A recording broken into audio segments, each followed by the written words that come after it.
भगतन को बताए नंद लाला ने। कन्हैया कहता है कि हे भारत, तेरा मणिया तो छोटा है, ये मोटा मणिया तो बड़ा भक्त का है। तो बोले भाई बड़ा भक्त कौन है? बोला आपको दर्शन करने। बोले हाँ। अर्जुन को गुमान हो गया था अपनी भक्ति पे, भगवान सोचते हैं इसका घमंड चकनाचूर करना चाहिए। तो धर्मराज को बुला करके सिंह का भेष बना करके भगवान कृष्ण और अर्जुन साधु का भेष बना करके मोरा नगरी में जाते हैं और राजा मोरध्वज के सामने जाकर अलग जगाते हैं और राजों से वचन में लेकर के और ये कहते हैं कि महाराज हम भोजन तब करेंगे जब आप अपने इकलौते रतन कंवर का दान दीजिए। तो महाराज मोरध्वज कहते हैं कि महलन में रानी ने पूछा हूं महाराज कंवर में साजी है, आ तो दे दो, नहीं दे दो बाकी राजी है। हे भगवान, मैं पूछ करके आता हूँ, लौट करके आपके बीच में आता हूँ, फिर आगे कन्हैया के माध्यम से भाई मेडिया जी बताएंगे आपको।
हे प्रिय सज्जनों, दर्शकों की कमी नहीं है, हमारी जोत के ज्यादा रोदन कर रहे हैं। मैं आपसे निवेदन करता हूं, जैसे ही राजा अपनी रानी पद्मावती के महल में पहुंचते हैं और रानी ने जैसे ही अपने प्राणनाथ का मलिन चेहरा देखा, रानी चिंतित होकर के अपने पति से पूछती है, क्या पूछती है? पतिव्रता नारी वो जो बिना कहे अपने पति के मन की बात पहचान जाए। रानी कहती है कि हे प्राणनाथ, आपका चेहरा मलिन क्यों है? राजा मोरध्वज कहते हैं कि हे रानी, आज महलों की डोली पर दो संत एक सिंह को लेकर के आए हैं और उन्होंने हमारे इकलौते 5 वर्ष के रतन कंवर का मुझसे दान मांग लिया है। मैं अकेला पुत्र में नहीं अधिकारी हूं, मैं आपसे पूछने के लिए आया हूं, मैं साधुओं को जवाब दूं तो डरूं क्या? रानी का ने पति का मलिन चेहरा जब देखा, रानी का दिल भी हाहाकार करे था और इतनी आवाज जब दोनों के बीच में वृत्तांत चल रहा था, वहां 5 वर्ष का रतन कंवर आता है और अपनी मैया से किस प्रकार से वार्तालाप करता है। भैया चौपाई और कन्हैया के माध्यम से आप सुनिए भैया।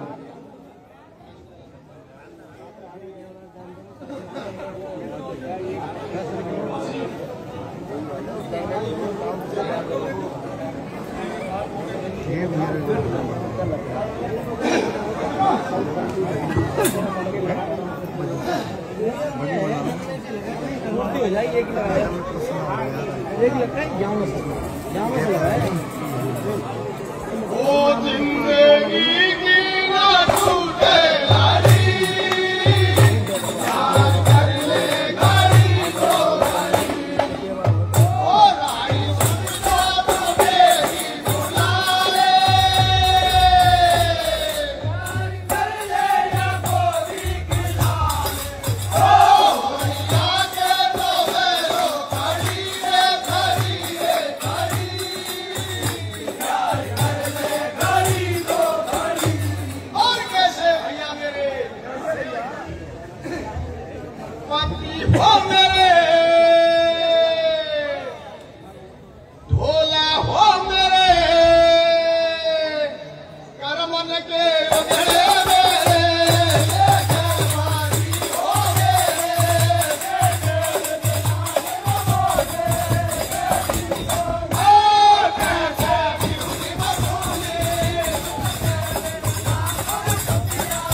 हाँ जी सर, लोकेश जी।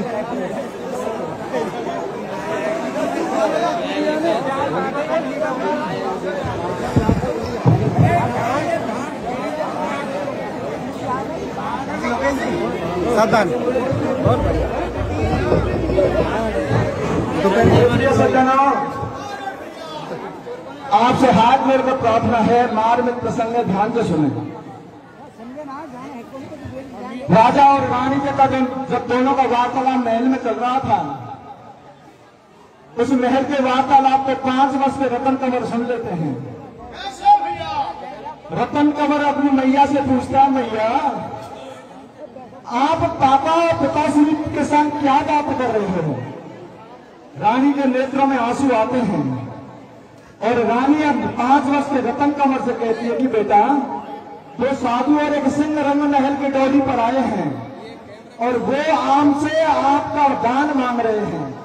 तो 5 वर्ष के रतन कंवर कितनी बात सुन करके अपने प्राणनाथ राजा मोरदेश्वर रानी पद्मावती कहती है कि हे प्राणनाथ, 9 महीना मैंने उदर में रखे हुए, हे स्वामी 9 महीना मैंने से मेरे बेटे को पेट में रखा है। आला में सोई, मैंने सूखा में सुलाया रे। मैं आला में सोई, इसको सूखा में सुलाया। तो किस प्रकार से मैं इस 5 वर्ष के रतन कंवर पर अपने हाथों से आड़ा चला सकती हूँ, ये प्राणनाथ मुझे बताइए। तो रानी का इतना मन जब 5 वर्ष के रतन कंवर ने सुना, तो रतन कंवर दर्शक गणों क्या निवेदन करता है अपने मैया से कि ये मैया जिंदगी की ना टूटे लड़ी, प्यार कर ले घड़ी दो घड़ी। ये मैया तेरा और मेरा नाता आज तक का है। कितनी बार मैं आपका बेटा बन गया, कितनी बार आप मेरी मैया बन गई। अपना धर्म और कर्म निभाइए और मुझे चीर करके तिलहरी के हवाले कर दीजिए। आगे का वृत्तांत भाई मीडिया जी के द्वारा सुनिए आप।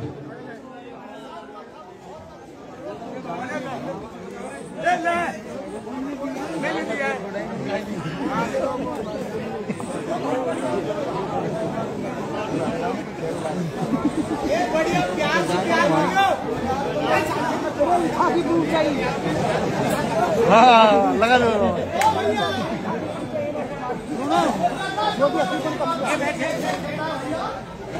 तुम्हारे हस्बैंड का तू है ना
बेटा टेंशन मत कर, कागल गलत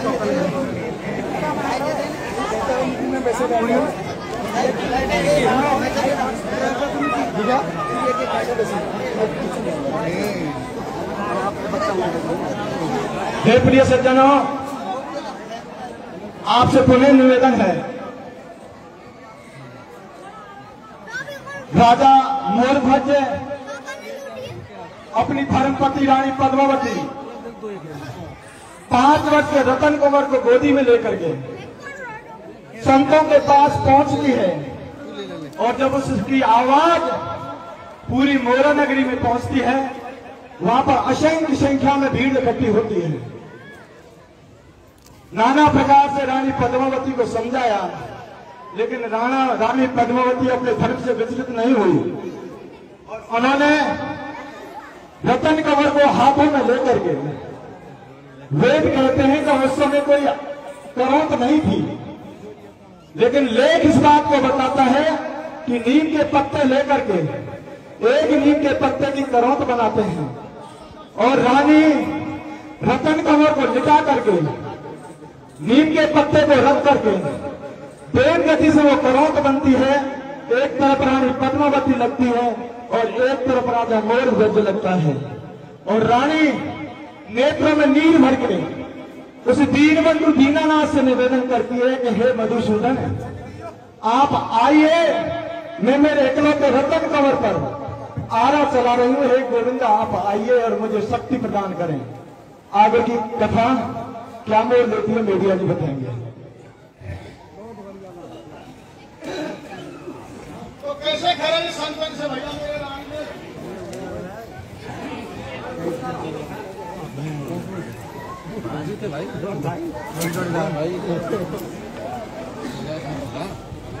हाँ हाँ 21-21 रुपए तीनों कन्हैया पार्टियों को पूर्व विधायक भाई PR मीना जी के द्वारा दिया जाता है, जो उनके प्रतिनिधि के रूप में भाई रामोतार जी यहाँ मौजूद है, उनके द्वारा नगद पुरस्कार देते हैं। बहुत बहुत साधुवाद।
लगा दियो पहले।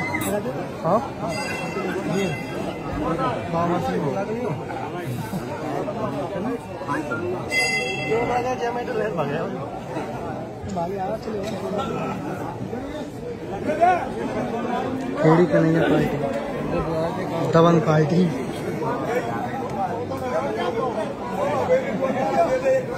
थोड़ी थोड़ा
हे प्रिय सज्जनों, वहां पे 5 सेकंड आप जोड़ लेंगे। इसके बाद में अगला नंबर मशहूर गायक कलाकार है करीरी के गोयन के बीच में आएंगे। जैसे ही कमर की तोड़फाड़ करते हैं, संत भगवान ने एक नई सरकार प्रकट कर दी। और क्या प्रकट की? हे रानी, इस आदि फाड़ को तो हमारे केहरी को खिला दीजिए और आदि फाड़ को रंग महल के ऊपर छत पर रख दीजिए। रानी पूछती है कि भगवान ऐसा क्यों? बोले हमारे सिंह को केवल इतना सा ही आहार चाहिए कि आपकी आदि रतन कंवर की फाड़ से उसका पेट भर जाएगा। रानी कठोर हृदय करके आदि फाड़ को केहरी को खिला देती है और आदि फाड़ को रंग महलों की छत पर रख देती है। वहां पर मक्खियां भिन भिनाती हैं आदि घास पर और रानी अपने पल्लू से उस मक्खियों को हटाती है। और क्या सोचती है भैया? आगे बढ़िया जी आप बताओ। ये 500 रुपए तीनों ही कन्हैया पार्टियों को ले भाई Ramchandra ji Meena LIC branch manager है, पुत्र श्री स्वर्गीय सरवणलाल जी फटपट्टी वाले, उनके द्वारा 500 रुपए नगद दिए जाते हैं। बहुत बहुत धन्यवाद।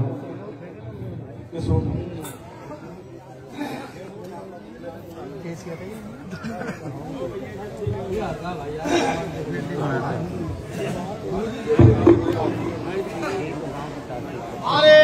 ओ रानी के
जावे भैया किस प्रकार से विलाप करके और अपने रतन कमर को बुलवाती है।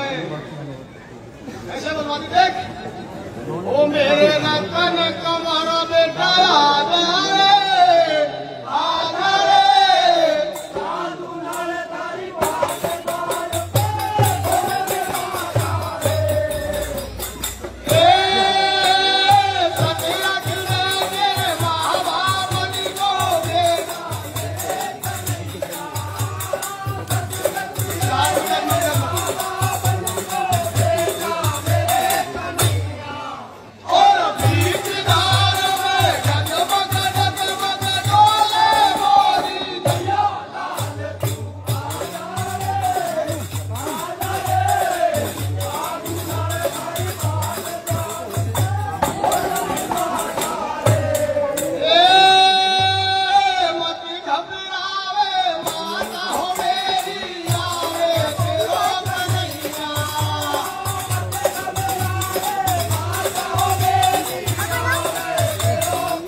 यार पूरी वीडियो है ना लाइक आएगा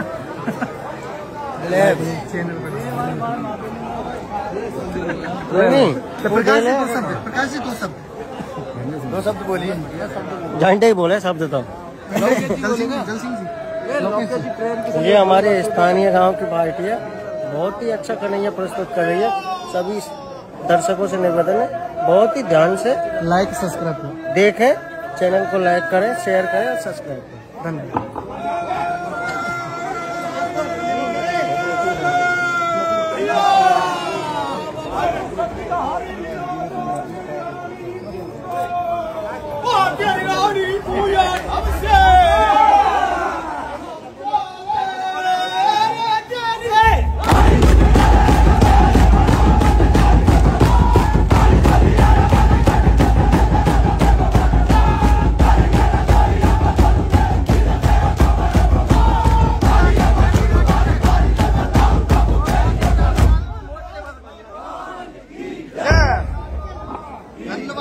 धन्यवाद। वो इधर देखो भाई, केड़ी टोड़ा भी दो सब गंगापुर सिटी, ये केड़ी ग्राम की पार्टी है और स्थानीय ग्रामीण में एक दंगल है।